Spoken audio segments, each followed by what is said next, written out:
What does Elon Musk's $56 billion compensation package at Tesla mean? A Delaware judge invalidated a large compensation deal, which I see as $55 billion, or whatever it was. A shareholder had challenged it in court, arguing that it was excessive and that the board had not given adequate information. The explanation for why it was so high. It would seem that this signifies that we need to start over. The board now resumes its work and assembles a package. Our collection of Tesla updates and fascinating insights is ready to get your engines going. Today's program covers everything from pricing reductions to power changes, recalls to regulatory shocks. A closer look at the Model 3 update, adaptive headlights in Europe, and the importance of Statistics Canada's data are also included. But don't forget to hit the like button, subscribe, and join our Tesla Stock News family before we dig into the high-voltage world of Tesla. The Tesla trip is going to get crazy, so fasten your seatbelt. Now let's begin this video. Unexpectedly, Tesla is about to begin the largest recall in company history, which will include almost all of its cars made in the United States. This behavior points to a serious underlying problem. Who would write such a headline? One would wonder, given that Tesla's only alteration was a little expansion of a few icons, a change so slight that it might go unnoticed without being specifically mentioned. Media expectations may not be high, but calling this the biggest Tesla recall ever seems to be a new low. This is yet another interesting Wall Street Journal headline. The most recent safety flaw, Tesla recalls millions of vehicles due to the latest safety flaw, basically amounts to a 5% increase in icon size. It begs the question of whether any automaker would feel obliged to physically swap out icons for such a small change. If this happened with GM, Mercedes, or any other automaker, imagine the public's reaction. The apparent lack of worries regarding the crucial icon size change during the prior Nissan recall only heightens the intrigue. It almost seems like there may be regulatory harassment going on. Any CEO who accepts such terms is worthy of investment, according to a defense of Elon's salary plan. This claim is true. It is doubtful that any of the top 500 CEOs, with the possible exception of those with Delaware Incorporation, would accept this offer if it were made to them. When this remuneration plan is in line with performance and is something that other CEOs would probably turn down, it is difficult to argue that it is unfair. In the long run, there will be financial repercussions from Tesla's Texas incorporation. An annual expenditure of more than $200 million is estimated. However, given the Delaware judge's clear disdain of Elon Musk, this may end up being a more economical option than Delaware. Although it's unclear how much Tesla will ultimately need to distribute, the precedent that has been set points to favorable circumstances for Texas incorporation. Elon Musk warns everyone that Delaware will no longer be the state of incorporation. John Mall's attempt to change his incorporation from Delaware to Nevada is presently blocked.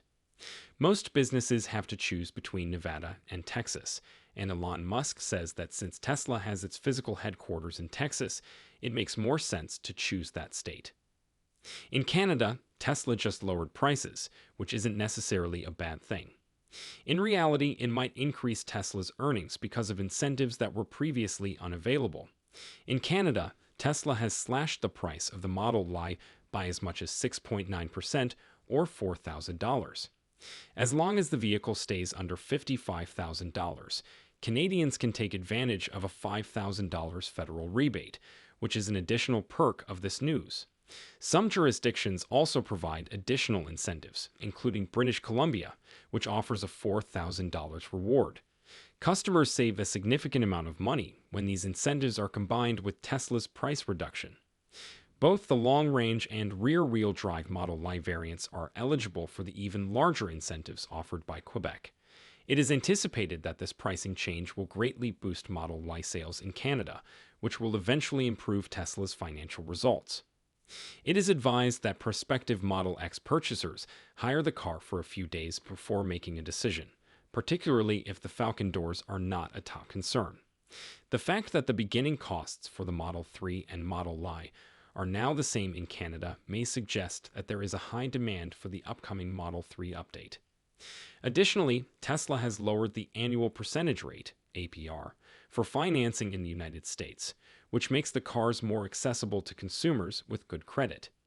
It is anticipated that this shift in loan rates will significantly boost Tesla's sales. Regarding product defects, Tesla is resolving a complaint about the TR wheel covers, resulting in anomalous tire wear. The tire sidewalls may sustain damage if the coverings dig into them. Even while it might not seem like a big deal, Tesla will probably take care of this problem quickly. The Quicksilver color option is now available in the Chinese market, which is likely to increase demand and gratify Chinese Tesla devotees. Tesla has agreed to pay a $1.5 million fee to resolve the hazardous waste case in California. It is unlikely that Tesla's finances or American stock investors will suffer greatly as a result of this deal. It is imperative that hazardous waste be handled responsibly, and Tesla must treat this matter seriously. It's unclear if California is simply following its strict enforcement inclinations or if Tesla is actually at fault in this case. Certain restrictions may be enforced more for the sake of conformity than for real environmental advantages. Although accidents do happen, it's difficult to think that any misconduct was intentional given Tesla's strong environmental position. With the production of 6,000 Model Y cars in a single week at its Giga Berlin plant, Tesla has reached a major milestone. As economies of scale take effect, higher production levels are encouraging for cost effectiveness. Tesla has started the employment process for the Gigafactory Mexico Engineering Program Manager, a post headquartered in Austin, Texas, with a necessary Spanish language requirement, demonstrating more progress with the Gigafactory Mexico. As the firm proudly boasts a staff of over 140,000 people worldwide, the most recent Tesla report reveals an incredible milestone. The fact that this number is now on par with employment titans Ford and General Motors is very astounding. It's important to note that although both Ford and GM have seen drops in employment, Tesla has set an unprecedented record by growing its workforce by about 99.5%. Considering that Elon Musk had recently alluded to a hiring freeze at the company, this expansion spurt comes as a surprise.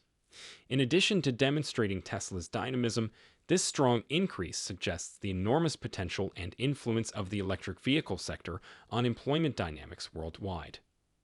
A reputable reviewer on X's YouTube channel, which has received 6.2 million views so far, gives the new Tesla Model 3 update high marks after a week of testing. It is anticipated that the film would receive over 1 million views, which should boost Tesla's sales. The reviewer highlights the Model 3's remarkable qualities, such as its ultra-red color, improved graphics, upgraded audio system, and tighter steering radius, and characterizes it as a miniature Model S. In other developments, Tesla is preparing for a thrilling appearance at the Chicago Auto Show, the biggest car show in North America and one that is eagerly awaited. With the chance to interact closely with the Model Y and the updated Model 3, the stage is set for Tesla to leave a memorable impression. The renowned Cybertruck and the opulent Model S, however, are conspicuously missing from this presentation, suggesting a deliberate emphasis on emphasizing the Model 3's allure. For both Tesla fans and prospective customers, this event is expected to be a turning point as Tesla's state-of-the-art innovations take center stage. Through a free over-the-air software update, Tesla customers in Europe, especially France, may expect the Model Y and Legacy Model 3 to activate adaptive headlamp features. Driving at night is made safer with these adaptive headlights, which provide more illumination without glaring at other cars. Furthermore, Tesla's incentive statistics for the Model 3 and Model Y have been made public by Statistics Canada, which offers useful information for projecting Tesla's Canadian delivery. Additionally, this data is used to calculate U.S. sales figures. The attorney who contributed to Elon's compensation package looks forward to more advancements under Delaware law. A direct appeal to the Delaware Supreme Court, which is the final arbiter of these cases, is conceivable. The current board, which differs from the 2018 board, may create a new remuneration plan for shareholder approval, and an appeal is expected. The board's judgments would determine how involved the attorney, Kathleen J. McCormack, would be. The lawyer's firm and others may get involved if the board presents a package that seems exorbitant or raises fiduciary problems. However, the lawyer's involvement may be modest if the board acts sensibly. Notably, he appears willing to challenge Elon once more. It might be more difficult for him to do so, though, if Tesla is no longer incorporated in Delaware. It's ironic since his company stands to benefit greatly from the case, yet his comments are still a little ambiguous and lack precise standards for a suitable calm adaptation.